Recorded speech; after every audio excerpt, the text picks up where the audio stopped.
Okay, so you want to start unwrinkling those after you've sprayed them. And I know that doesn't look like much right now.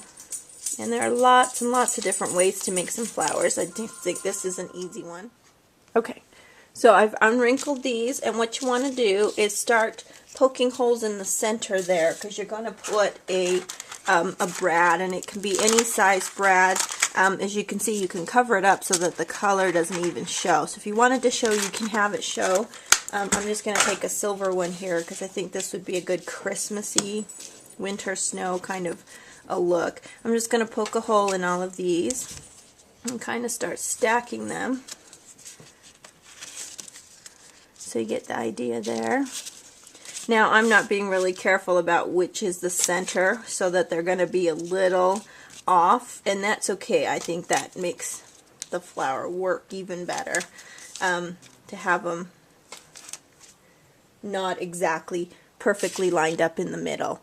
And so then you want to just kind of line those up by sliding them onto your paper piercer here. So you've got the whole lined up for the brad. And I hope I'm on camera there. Okay, and then we're going to add, okay, I'm having technical issues like crazy today, so sorry about that. Okay, I'm going to stretch that hole just a little bit more, and I'm going to try and fit that brad in there. Oh, it just doesn't want to cooperate today. So let me grab another brad. That one has the shank bent just a little bit. Now, Making Memories has these glittery brads that I wanted to try and show you the silvery. Maybe I'll put these in one at a time. That might be a little better. I'll try and get them all through. It is kind of a short legged brad. Okay, so I've got them all through to the back end, and I'm just going to open that up. And then I'm going to find my little hammer here. Just hammer that open. Okay, so you got that kind of a look, and I'm going to hit it with some more color, and actually there's some color on this mat. I'm just going to pick that up again, and then I'm going to wipe off the excess, and I'm going to hit it with some more just to make sure it's nice and wet. You can do it in your box if that makes it a little bit easier to work with. So you can see it's pretty wet. So while it's wet again, I'm going to very carefully, now it is very fragile in this wet state, so you just have to be really careful. Yeah, it's more light there.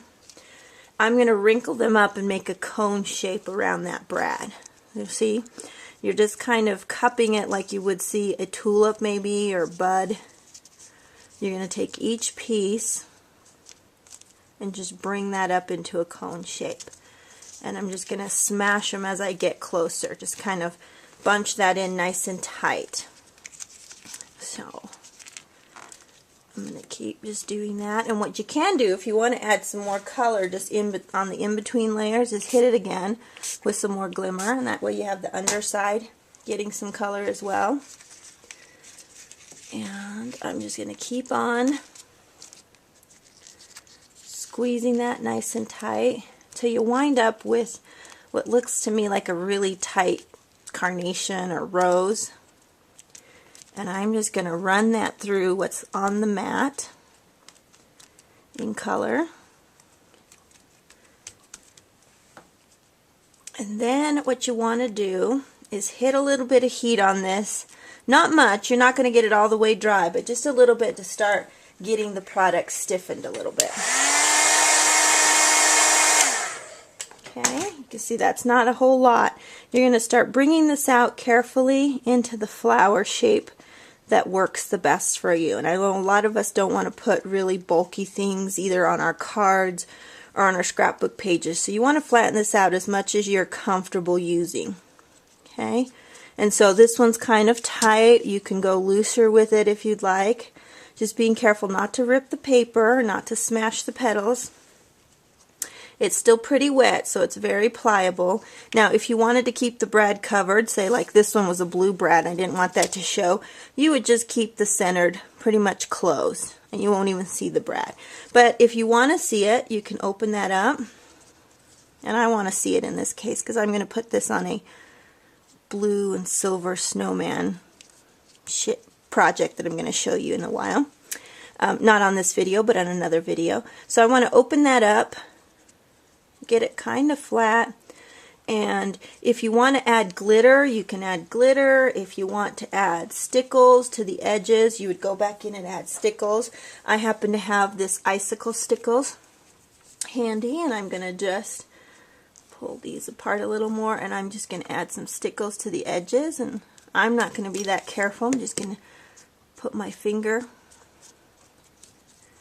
and rub that into the edges. Ooh, that might be a little too much, but we'll make it work.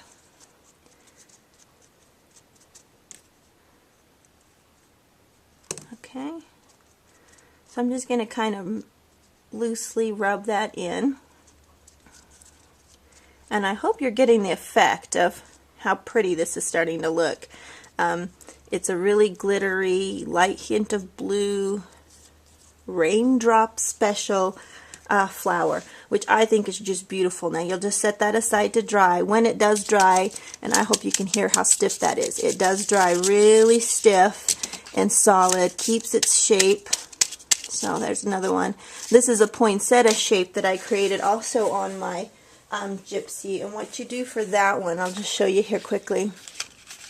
There is a flower that looks like this on your Accent Essentials cartridge, and I took that shape and made two of them and then crossed them over each other, and this is a smaller version of that, but I overlapped them to make this shape, which is the poinsettia shape. I think that works best for me. Here's a smaller version of that same thing, so hopefully you can see in there that shape, and I've just done two of them, and I welded those two together to get this size, and then I cut out one in this size, one in this size, and I glimmer misted it, or in my case raindropped it with the cranberry red.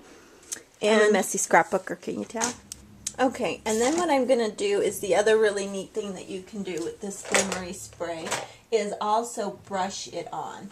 So I'm just going to grab a paintbrush and I'm going to shake it up a little bit and open that up. And I'm just going to reach into the bottom there where a lot of that glimmer and glass settles, and I'm going to just paint the color over top. Now sometimes when you want a thicker look, a deeper hue to the glimmer, you're going to want to paint it on versus spraying it on. You still get all of the glimmer, you still get some really neat color and shine. It's just a little bit more concentrated than mist spraying it, because you're going to have a lot of misses on the spray. So this way you get a nice solid hue, which is what I want for the leaf color on that poinsettia. I'm going to help the drying process a little bit by tapping it with my paper towel, which you can see is getting quite the workout today.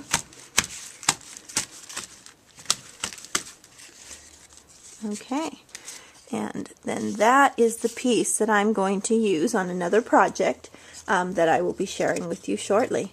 So I hope you enjoyed this video. I hope you got some fun ideas for making flowers or coloring your next card project. I will be posting some card projects that I will make using my different raindrops. I hope you check those out as well. Tell me what you think of the product. The cost for each of these colors will be $4.50.